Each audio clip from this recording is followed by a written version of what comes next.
Cette vidéo est la troisième partie d'une série de vidéos sur les fondamentaux du CSS. Dans cette troisième partie, nous allons découvrir dans un premier temps le boss model, qui est le modèle utilisé en CSS pour représenter tout élément HTML.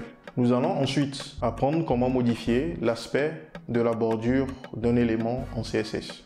Comme prérequis pour suivre cette troisième partie, je vous recommande la première partie de cette série de vidéos sur les fondamentaux du CSS dont vous trouverez le lien en description. Vous trouverez également en description le lien vers le fichier HTML représentant la page HTML que nous allons utiliser pour la pratique.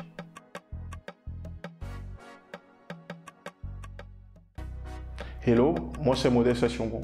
Je suis développeur web et j'ai créé cette chaîne afin de partager avec le monde les connaissances que j'ai acquises depuis le début de ma carrière jusqu'ici. Chaque jeudi, je partage avec vous une vidéo sur un sujet ou une technologie en rapport avec le développement web. Lors de la précédente vidéo de cette série sur les fondamentaux du CSS, nous avons appris à utiliser les sélecteurs d'attributs et comment réaliser la combinaison de sélecteurs en CSS. Ces notions nous ont permis d'ajouter un peu de style à notre page de test. Avant de commencer cette partie, nous allons supprimer le style que nous avons ajouté à notre page de test. Pour cela, je vais me rendre dans mon éditeur de test et supprimer tout le contenu du fichier style.css que nous avons lié à notre page. Donc je supprime tout le contenu, je l'enregistre, je retourne dans mon navigateur, j'actualise la page. Donc j'obtiens ma page dans son état initial avant l'ajout du style. Pour ceux qui n'ont pas suivi la précédente vidéo, vous pouvez télécharger la page de test en vous rendant sur le lien ici que je mettrai en description de cette vidéo. Donc une fois sur cette page, vous pouvez cliquer Raw et faire enregistrer sous. Donc cela vous permet de télécharger le fichier qui nous sert de page de test. Donc vous pouvez enregistrer ce fichier sous le nom index.html. Donc si je me rends dans mon éditeur de test, le fichier téléchargé, son contenu se présente comme suit.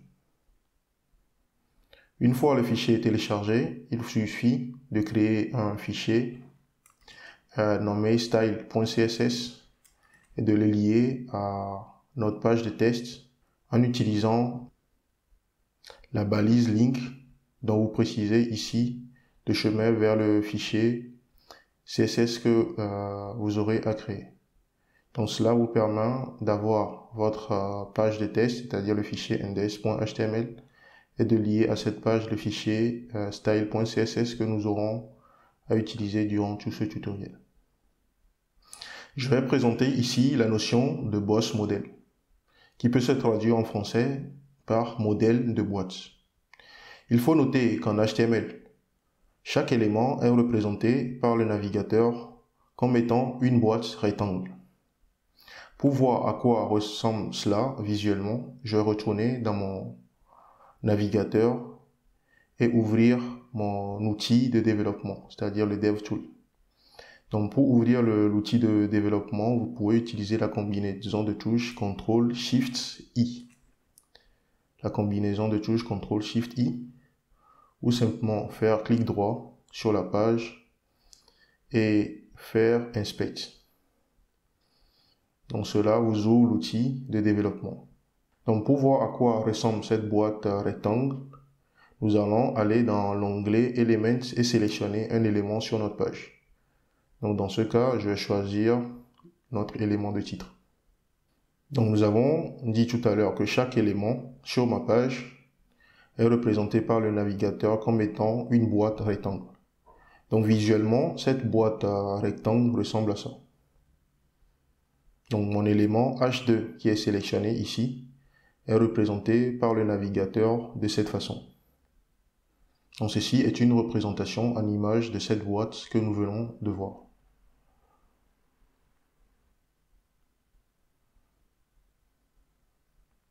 Cette boîte rectangle est constituée de 4 zones délimitées par leurs bords. Si on se réfère à la représentation imagée de cette boîte rectangle, nous avons de l'intérieur vers l'extérieur la zone de contenu que nous appelons en anglais le content area. Nous avons la zone de remplissage, ici en vert, que nous appelons en anglais le padding area. Nous avons la zone de bordure, ici, que nous appelons en anglais le border area. Et enfin, la zone de marge que nous appelons le margin area. Donc ces différentes zones sont délimitées par leur bordure que nous appelons des edges. Donc nous avons de l'intérieur vers l'extérieur le content edge ou le bord de contenu. Nous avons le padding edge, le border edge et enfin le margin edge. De l'intérieur vers l'extérieur, nous avons deux marges. Nous avons ici la marge intérieure que nous appelons padding en anglais, qui est l'espace ou la marge qui sépare le contenu de sa bordure. Nous avons enfin la marge extérieure que nous appelons en anglais le margin, qui représente l'espace qui sépare l'élément de ses voisins qui l'entourent. Par défaut, la dimension d'un élément est égale à la largeur plus la hauteur de son contenu, sans inclure sa marge interne et la taille de sa bordure.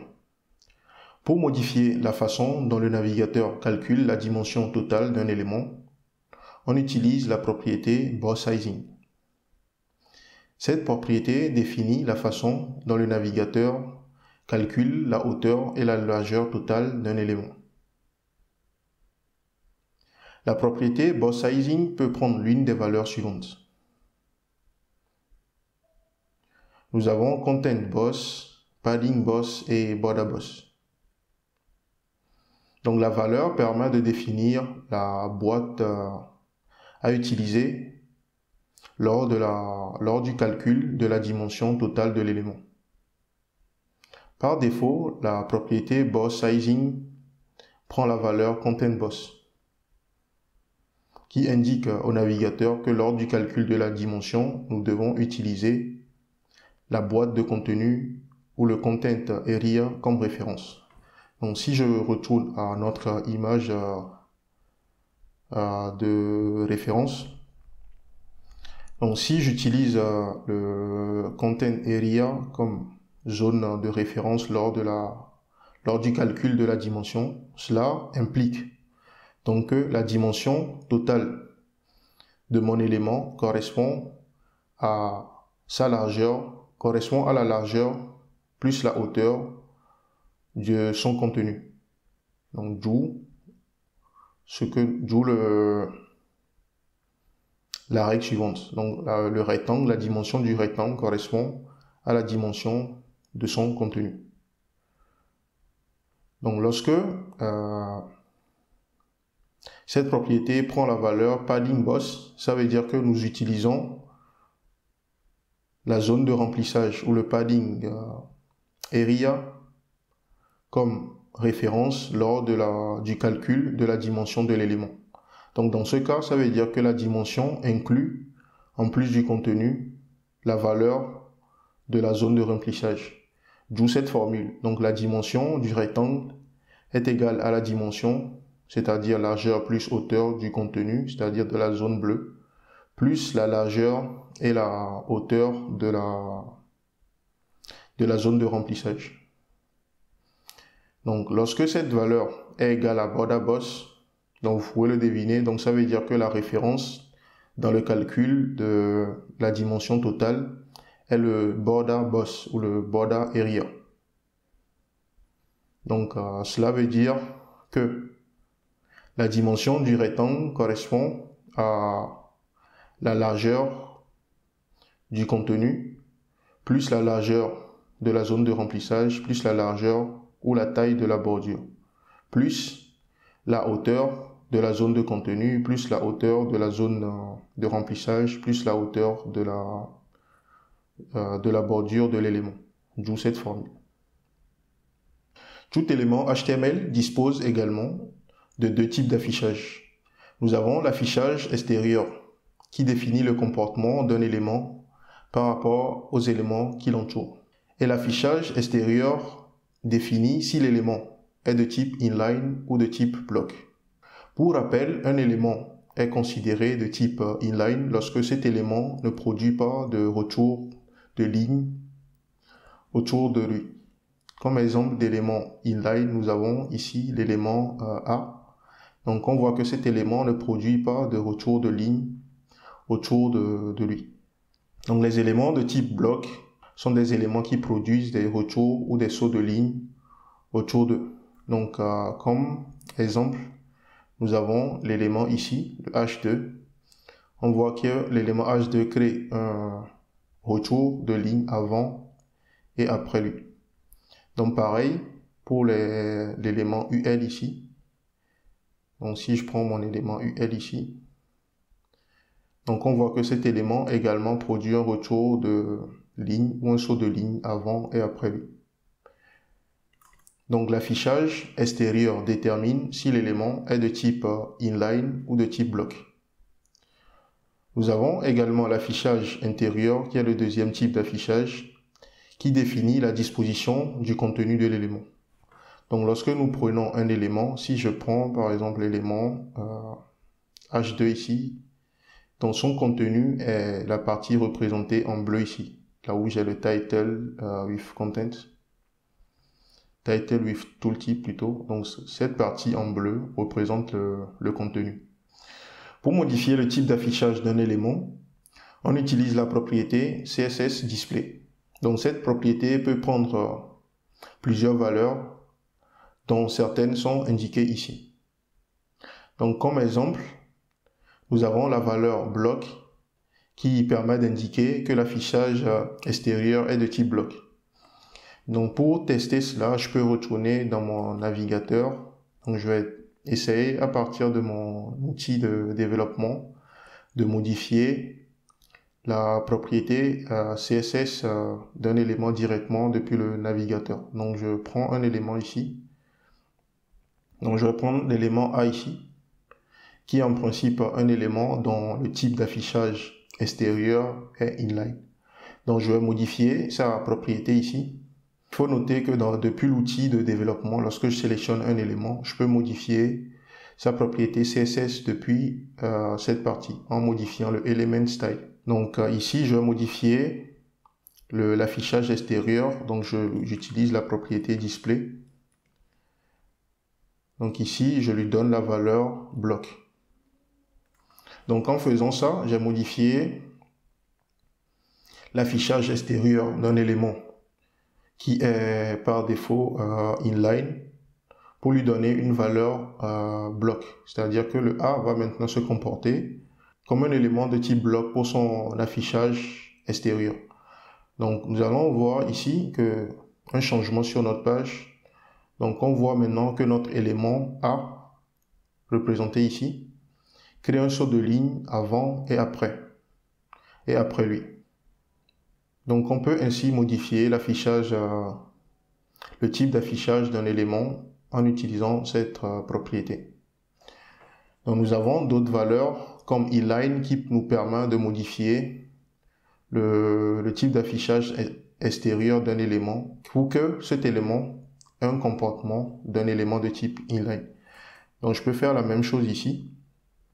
Donc je vais changer le comportement ici de mon élément H2 qui est en principe ou par défaut un élément de type bloc. Donc je peux le changer ici en modifiant son affichage, son type d'affichage extérieur pour lui donner la valeur inline. Donc là, mon élément a maintenant un type d'affichage inline pour son affichage extérieur. Donc ici, on ne voit pas le changement ici parce que les éléments de type P qui sont en bas conservent eux ici leur type d'affichage extérieur qui est bloc par défaut. Donc je peux également modifier les éléments P ici pour leur donner du display inline également. Donc on voit maintenant que tous ces éléments, à la fois le P et le H2, se comportent comme des éléments de type inline, c'est-à-dire que ces éléments ne produisent pas de saut de ligne autour d'eux. Cette propriété peut également prendre la valeur inline block pour indiquer que le type d'affichage extérieur est de type inline et que l'affichage intérieur est de type block. Donc, pour plus d'infos sur les différentes valeurs que peut prendre cette propriété display, je mettrai en description également le lien vers la documentation de cette propriété. Une chose à noter au niveau de l'affichage extérieur, c'est que par défaut, le contenu d'un élément de type bloc prend 100% de la largeur de son élément parent. Et sa hauteur est calculée par la hauteur de son contenu. Donc, concernant les éléments de type inline, leur hauteur et leur largeur est déterminée par la largeur et la hauteur du contenu. Donc, si je prends comme exemple un élément A ici, nous allons remarquer que sa hauteur se limite au contenu, sa largeur également se limite au contenu de l'élément. Maintenant que nous savons de quoi est constituée la boîte rectangle de l'élément, nous allons voir comment modifier les différentes propriétés composant cette boîte. Donc nous allons voir comment modifier la marge interne, la bordure et la marge externe. Nous allons commencer par voir comment modifier le style de bordure d'un élément. Pour modifier le style de la bordure, on utilise la propriété CSS Border Style. Un rectangle étant constitué de 4 côtés, cette propriété se décompose en 4 propriétés, à savoir Border Bottom Style, qui représente le style de la bordure de bas, Border Left Style, qui représente le style de la bordure de gauche, Border Right Style, qui représente le style de la bordure de droite, et Border Top Style, qui représente le style de la bordure de haut. Il faut noter que la propriété Border Style peut prendre l'une des valeurs suivantes. Donc nous avons la valeur none, qui est la valeur par défaut, pour indiquer qu'aucun style n'est appliqué à la bordure. Nous avons dotted qui représente une bordure en pointillé, dash qui représente une bordure en tiret, solide qui représente une bordure dessinée de façon pleine. Nous allons donc tester ces différentes valeurs pour voir ce à quoi cela ressemble visuellement. Pour tester cela, nous allons retourner à notre éditeur de test. Donc, dans un premier temps, je vais mettre côte à côte mon éditeur de test et mon navigateur. Ensuite, je vais choisir l'élément dont je vais modifier le style de bordure. Donc ici, je vais choisir de modifier le style de bordure de tous les éléments H2 de ma page. Donc il s'agit de ces éléments, de tous les éléments de titre. Donc je retourne dans mon code CSS, je mets H2. J'ajoute le border style ici. Donc je fais border right style. Donc je mets ici dash pour dire que je veux une bordure, un style de bordure en des tirets. Donc j'actualise ma page. Donc je vois ici que j'ai une bordure droite qui apparaît avec des tirets. Donc je peux faire la même chose, supposons que je veux modifier la bordure de haut. Donc je fais border top style ici et je lui donne la valeur dash également.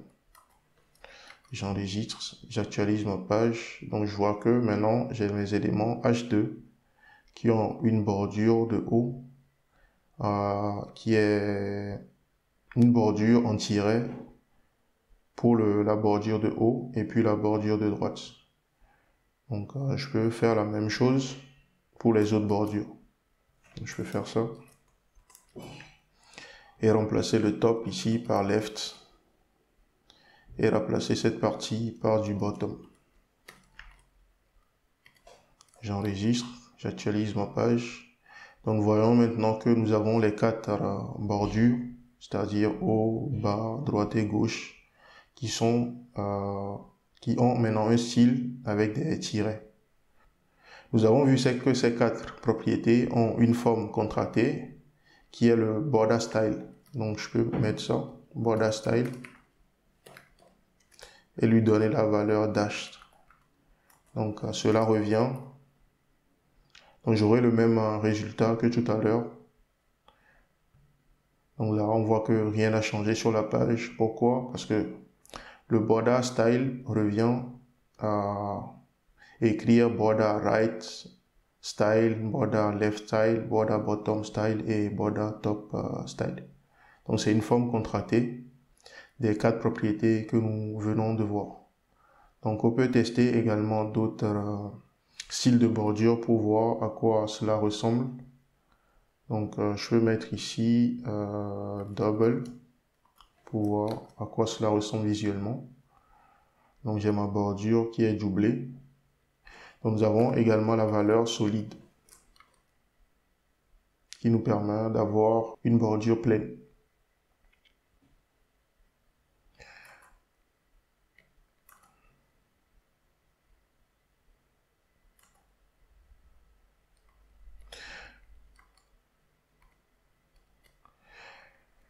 Donc la deuxième propriété de modification de bordure que nous allons voir est celle nous permettant de modifier la couleur de la bordure. Donc pour modifier la couleur de la bordure d'un élément, on utilise la propriété border color. Donc comme pour le cas du style de bordure, nous avons 4 propriétés. Cette propriété est décomposée en 4 propriétés qui permettent de modifier les 4 côtés de notre rectangle. Donc nous allons faire la même chose ici. Donc si je retourne à mon éditeur de test, je peux modifier également la couleur de propriété de mes éléments. Donc je peux faire border right color par exemple. Donc border right color. Donc je lui donne par exemple la couleur bleue dans la couleur verte. Donc je mets green ici. J'enregistre. Je retourne dans mon navigateur pour voir le rendu visuel. J'actualise, donc je vois qu'il y a un vert qui est appliqué ici, mais qui n'est pas trop visible à cause de la couleur verte ici. Donc je mets par exemple red pour voir. J'actualise ma page, donc je vois que ma bordure de droite a maintenant la couleur rouge indiquée ici. Donc je peux faire la même chose, donc je copie ça. Et je modifie juste, par exemple, right, je mets ici bottom, pour dire que je veux modifier la bordure de bas. Donc j'enregistre, j'actualise ma page, donc je vois ma bordure de bas qui a maintenant la couleur rouge. Donc comme nous l'avons vu tout à l'heure, donc nous avons une propriété contractée qui est le border color qui permet d'indiquer la couleur des 4 bordures. Donc j'enregistre. Donc si je fais border color, ça veut dire que je dis à mon navigateur de mettre la couleur de mes 4 bords de rectangle en rouge. Donc j'actualise ma page. Donc je vois que maintenant j'ai un rectangle complet dont les 4 bords sont colorés en rouge. La troisième propriété de modification de bordure que nous allons voir est la propriété border width.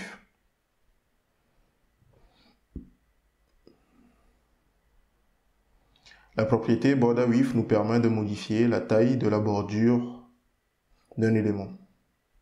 Il faut noter que la propriété border width est une contraction des 4 propriétés qui permettent de modifier de façon individuelle les 4 côtés de la bordure d'un élément. Donc nous avons le border top width qui permet de modifier la taille de la bordure de haut, le border right width qui permet de modifier la taille de la bordure de droite, la propriété border bottom width qui permet de modifier la taille de la bordure de bas, et la propriété border left width qui permet de modifier la taille de la bordure de gauche. Donc ces 4 propriétés ont une forme contractée qui est le border width. Pour tester cela, je vais retourner dans mon navigateur. Donc ici, je vais essayer de modifier la taille de la bordure de bas de mes éléments H2 pour leur donner une dimension en pixels qui est de 3 pixels par exemple. Donc je retourne ici. Donc je fais border bottom pour le bas. Donc je fais border bottom width. Border bottom width. Donc je lui donne la valeur 3 pixels. J'enregistre, j'actualise ma page. Ici, je ne remarque pas trop de changements, peut-être parce que la différence ne se fait pas voir. Donc je vais modifier cela, je vais lui donner une valeur à 5 pixels par exemple, ou je mets 6 pixels, j'enregistre, j'actualise ma page. Donc nous voyons maintenant que mes éléments de type H2 ont maintenant leur bordure de bas qui a une taille en pixels qui est de 6 pixels. Donc je peux utiliser également la forme, je peux faire la même chose déjà pour modifier la bordure de gauche. Donc il suffit de remplacer le bottom par left ici. Donc j'enregistre, j'actualise ma page. Donc j'ai ma bordure de gauche également qui prend la dimension 6 pixels. Donc nous avons vu que la forme contractée, nous pourrons utiliser la forme contractée pour modifier la taille des 4 côtés. Donc je fais border width et je lui donne la valeur 6 pixels. J'enregistre, j'actualise ma page. Donc je vois maintenant que mes 4 côtés ont leur taille de bordure qui est modifiée, qui prend la valeur 6 pixels comme indiqué ici. Le CSS fournit également une forme contractée globale qui permet de modifier la bordure d'un élément. Donc cette forme contractée permet de modifier à la fois la taille de la bordure, le style de la bordure et la couleur de la bordure en utilisant une seule déclaration CSS. Donc la syntaxe de la forme contractée est la suivante. Nous avons border qui prend comme valeur le border width, c'est-à-dire la taille de la bordure suivie du style de bordure suivi de la couleur de bordure. Comme exemple, nous avons cette déclaration CSS qui indique au navigateur que nous voulons une bordure qui a une taille de 1 pixel avec un style de bordure blanc avec la couleur noire. Donc, nous avons testé cela. Donc ici, je vais essayer de modifier les paragraphes en utilisant la forme contractée. Donc ici, je mets un border. Supposons que je veuille modifier la couleur de bordure des paragraphes pour leur donner une couleur, pour leur donner d'abord une taille en pixels, une taille de 1 pixel, en utilisant le style de bordure en pointillé. Donc je mets ici dotted. Je veux une couleur bleue. J'enregistre, j'actualise ma page. Donc je vois que mes paragraphes ont maintenant un style de bordure en pointillé avec une couleur bleue et avec une taille de 1 pixel. Je vais juste modifier ici la valeur pour que ça soit un peu plus flagrant visuellement. J'actualise la page. Donc je vois bien que mes paragraphes sont modifiés. Le style de bordure de mes paragraphes sont modifiés en utilisant cette forme contractée. Il faut noter que la couleur de bordure est facultative lorsqu'on utilise la forme contractée. Donc nous pouvons supprimer ou ne pas spécifier la couleur ici. Dans ce cas, la couleur utilisée pour la bordure de l'élément correspond à la couleur de test par défaut. Donc si j'actualise ma page ici, nous allons voir que la couleur change pour prendre la bordure change pour prendre une couleur noire ici qui correspond à la couleur par défaut du test ici. Pour chacune des propriétés border style, border color et border width, il existe une notation qui nous permet d'indiquer de façon séparée les valeurs des quatre différents côtés du rectangle représentant notre élément. Si je prends par exemple la propriété border width, je peux indiquer ici la valeur 12 pixels et 6 pixels. Donc si j'actualise ma page en utilisant cette forme ou cette notation, j'aurai mes bordures de haut et de bas qui auront la valeur 12 pixels et mes bordures de gauche et de droite qui auront la valeur 6 pixels. Donc si j'actualise ça, donc je vois que maintenant j'ai mes bordures de haut et de bas qui ont la valeur 12 pixels indiquée ici, et ma bordure de gauche et de droite qui ont les valeurs 6 pixels qui sont indiquées ici. Donc lorsqu'on utilise cette notation, la première valeur représente les valeurs verticales et la deuxième valeur représente les valeurs sur l'axe horizontal. Donc lorsque j'utilise trois valeurs, comme ça, donc je mets par exemple 0 pixels ici. Donc la première valeur représente la valeur de la bordure de haut. La deuxième valeur représente la valeur des bordures qui se trouvent sur l'axe horizontal, c'est-à-dire gauche, droite. Et la dernière valeur représente la valeur de la bordure de bas. Donc j'aurai 0 pixels pour le haut, ici, 12 pixels pour la gauche et la droite, et 6 pixels pour le bas. Donc j'actualise ma page pour voir le rendu. Donc 0 pixels pour le haut, 12 pixels pour l'axe horizontal et 6 pixels pour le bas. Donc pour résumer, lorsque j'utilise une seule valeur, cela correspond aux valeurs des quatre côtés. Lorsque j'utilise deux valeurs, la première valeur représente la valeur de l'axe vertical, c'est-à-dire le haut et le bas. La seconde valeur, les valeurs sur l'axe horizontal. Et lorsque j'utilise trois valeurs, la première valeur correspond à la valeur de la bordure de haut. La deuxième valeur, les valeurs des bordures se trouvant sur l'axe horizontal. Et la dernière valeur, ici, la valeur de la bordure de bas. Donc j'ai bien le résultat escompté, 12 pixels pour le haut, 0 sur l'axe horizontal et 6 pixels sur l'axe de bas. Donc ce principe ou cette notation s'applique aux propriétés border style et border color également. Donc ici, je peux décider de changer le comportement en utilisant cette notation. Donc avant de faire la modification, je vais juste mettre une valeur ici pour que la modification soit flagrante en fait. Je mets 10 pixels ici. J'enregistre, j'actualise d'abord ma page. Donc j'ai mes quatre côtés qui sont là. Donc je peux indiquer ici que je veux du dotted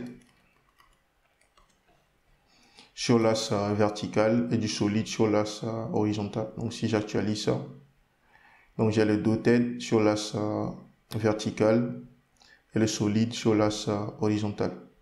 Donc je peux même faire la même chose pour la couleur. Donc je peux indiquer ici que je veux une couleur bleue par exemple. J'enregistre. Donc j'aurai sur l'axe vertical la couleur bleue, la couleur rouge et du bleu sur l'axe horizontal. Donc j'actualise. Donc j'ai le résultat escompté. Pour terminer cette sous-section concernant la modification des bordures d'un élément en utilisant le CSS, nous allons voir comment arrondir les bords d'un élément en utilisant le CSS. Pour modifier l'arrondi des bords d'un élément, en CSS, on utilise la propriété CSS Border Radius. Donc cette propriété est une forme contractée des quatre propriétés CSS que nous avons listées ici. Logiquement, si nous prenons un élément HTML, nous avons vu qu'un élément est représenté par un rectangle. Donc nous avons 4 coins ici que nous pouvons arrondir pour cet élément. Donc pour modifier l'arrondi du coin supérieur droit, ici, on utilise la propriété border top left radius. Pour modifier l'arrondi du coin supérieur droit, nous utilisons la propriété border top right radius. Lorsqu'on veut modifier l'arrondi du coin inférieur gauche ici, on utilise le border bottom left radius et on utilise le border bottom right radius pour modifier l'arrondi du coin inférieur droit ici. Donc pour tester cela, je vais retourner dans mon éditeur de test.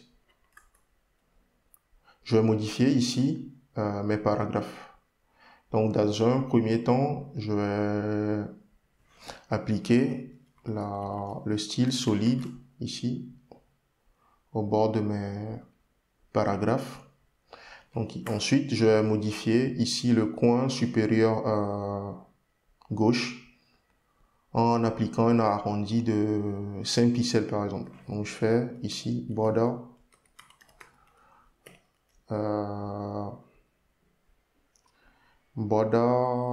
top right radius. Donc je lui donne la valeur 5 pixels par exemple. 5 pixels. J'enregistre. J'actualise ma page. Non, ici je dois mettre left radius pour dire que c'est le coin supérieur gauche. J'enregistre. J'actualise ma page. Donc je vois qu'il y a une modification ici de l'arrondi. Je peux faire la même chose ici. Donc je fais border. Je vais modifier le bas. Donc je fais border bottom left radius. Donc je lui donne la valeur 10 pixels par exemple.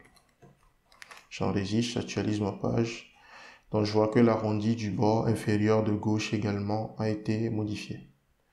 Donc ici, comme pour la forme contractée, je peux simplement mettre directement ici border radius. Donc si je fais ça, ça veut dire que j'applique les 5 pixels pour les 4 bords. Donc j'actualise ma page. Donc je vois que ici que j'ai mon élément qui a ces 4 bords qui sont arrondis à 5 pixels. Donc je vais mettre 15 pixels pour que ça soit un peu plus prononcé.